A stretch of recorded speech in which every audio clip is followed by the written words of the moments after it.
Good morning.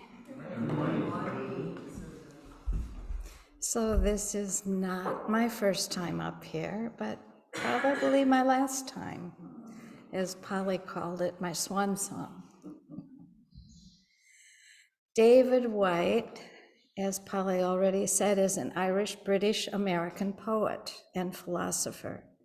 He's written 10 books of poetry and 4 books of prose. Is that better?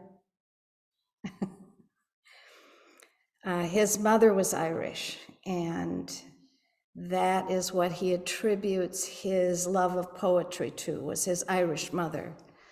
And his father was British. He was born in England and grew up in Yorkshire, and he attributes his love of nature to where he grew up. He was born in 1955, so he is a contemporary to some of us, but not a lot of us. He's 68 years old. He has a degree in marine biology, and in his early years, in his 20s, he was a naturalist in the Galapagos. He moved to the United States in the 1980s, and he lives in the Pacific Northwest on Whidbey Island, at least part of the time there and part of the time in his beloved England. He's a Zen practitioner, and he was a close friend of John O'Donohue, and we all know John O'Donohue. We hear his poems and his blessings here in this sanctuary quite frequently. So they spent a lot of time together. Unfortunately, John O'Donohue died when he was 58 years old of an unknown cause.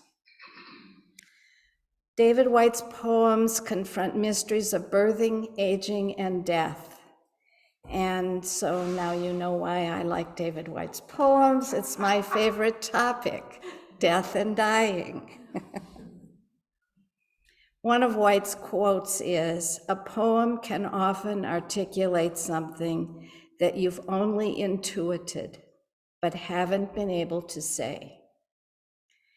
And that's what David Whyte poetry does for me. A lot of poetry I have to read and reread and study and maybe never really get. But when I read David Whyte's poems, it does something to me almost immediately. So I'm going to read some of his poems to you today, and then at the end you can tell me, did that do that for you? What did it do for you?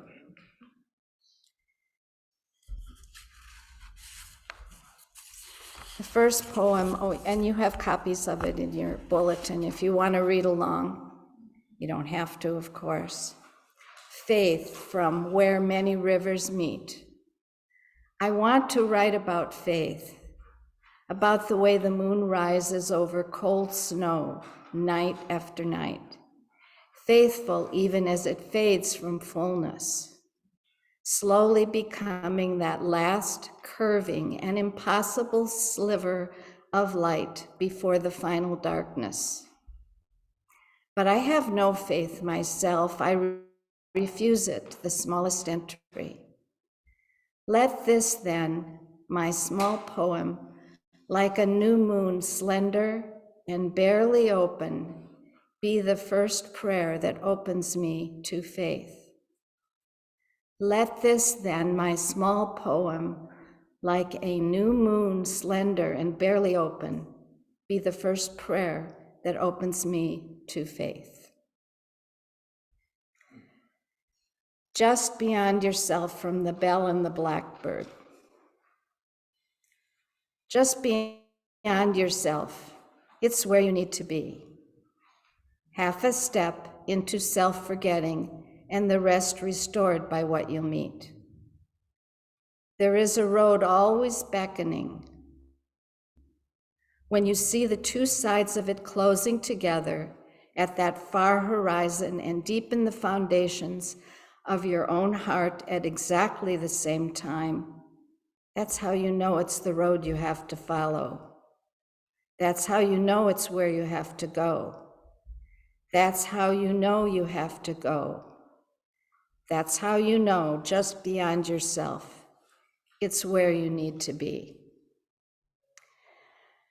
David Whyte tells a story about the reason he wrote this poem, and he wrote it dedicated to John O'Donohue. He and John O'Donohue spent frequent times together, weekends where they would eat and drink and talk and write poetry and challenge each other. And so there was a weekend they were together, and at the end of the weekend, they shared a meal together and had some beer. And David was sort of looking up at the ceiling and in a reverie, not really attentive, but he said, you know, my father needs some help with some money, so I'm thinking of giving him some money. And John O'Donohue looked at him and said, well, how much do you think you're going to give him? And David Whyte said, well, I don't know. I think 1,000 pounds. And John said, go against yourself, David. Give 2. And David smiled and said, okay, I'll do that, John. And then John leaned against the table and looked in David's eyes and said, go against yourself again, David. Give 4. And so they shook hands, they agreed, they challenged each other, and David was going to meet the challenge, and he gave his father the 4,000 pounds. And he says that his father had often asked for money, and he often had to lend him money, but he never did after this time, because that $4,000 was just enough to get him into the financial straight again. Well, about 9 months later, John and David were together again, and they had their weekend of eating and drinking and writing, and it was the end of the weekend, and they were having dinner, and apparently John forgot the discussion or what had happened 9 months before, because he was leaning against the table and in sort of a reverie, and he said, you know, I have a friend, and that friend needs some money, and I'm thinking of lending him some money. And of course, David leans across the table, oh, how much are you going to give him? And John said, well, I think I was thinking about 1,000 euros. And David said, go against yourself, John. And John's response was, Jesus, Holy, and St. Mary, I'm in it for 4. So, just beyond yourself, it's where you need to be. Half a step into self-forgetting, and the rest restored by what you'll meet. There is a road always beckoning. When you see the 2 sides of it closing together at the far horizon, and deepen the foundations of your own heart at exactly the same time, that's how you know it's the road you have to follow. That's how you know it's where you have to go. That's how you know you have to go. That's how you know, just beyond yourself, it's where you need to be.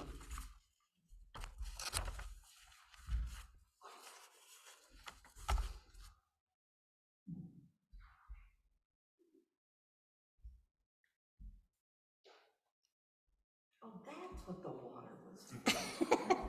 I couldn't figure out why there was a glass. I thought maybe somebody was afraid of fire, and so I better leave it there. Thank you. Seeing you from the Bell and the Blackbird. I want you to see yourself the way I sometimes see you. I want you to see yourself with the self-same eyes that have me shy of telling you what I see. I want you to come across yourself and see yourself the way I did that first morning as a beautiful, incredibly kind and inviting stranger. I want you to knock gently on your own door and stand there astonished as I do, unable to speak to the one who has come out to meet you. Like Rilke's visiting angel of the Annunciation, who forgot his message to Mary and could only fall back to singing her praises, stuttering and overwhelmed as he was by the untroubled beauty of her soul.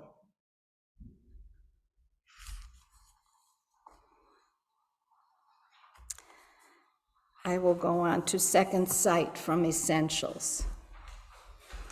Sometimes you need the ocean light and colors you've never seen before painted through an evening sky. Sometimes you need your God to be a simple invitation, not a telling word of wisdom. Sometimes you need only the first shyness that comes from being shown things far beyond your understanding, so that you can fly and become free by being still and by being still here. And then there are times you need to be brought to ground by touch and touch alone, to know those arms around you and to make your home in the world just by being wanted, to see those eyes looking back at you as I should see you at last, seeing you as you always wanted to be seen, seeing you as you yourself had always wanted to see the world.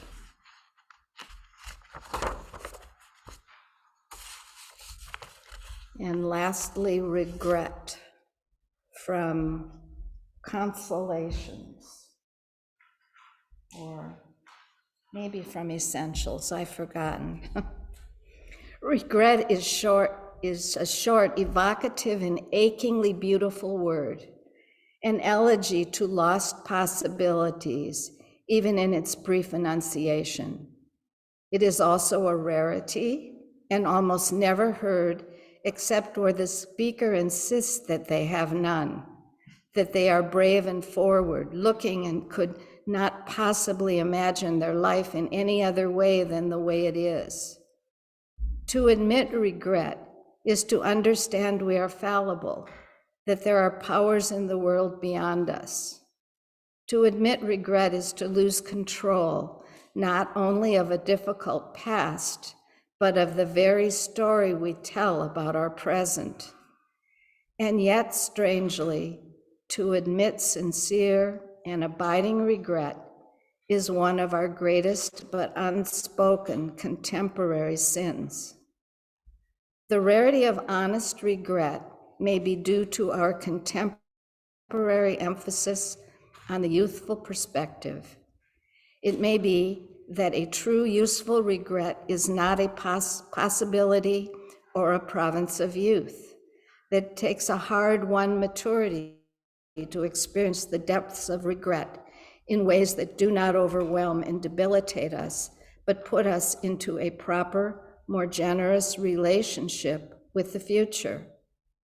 Except for brief senses of having missed a tide, having hurt another, having taken what is not ours, youth is not ready for the rich current of abiding regret that runs through and emboldens a mature life.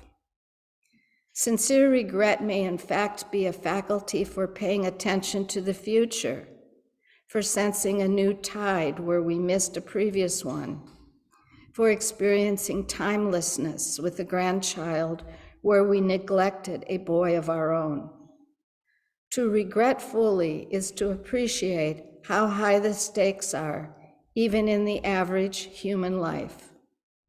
Fully experienced, regret turns our eyes, attentive and alert to future, possibly lived better than our past.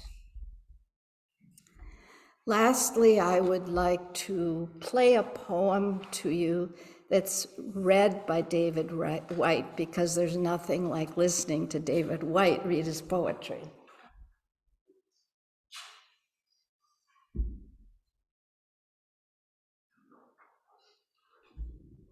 Sweet darkness. Can you hear it? When your eyes are tired, the world is tired also.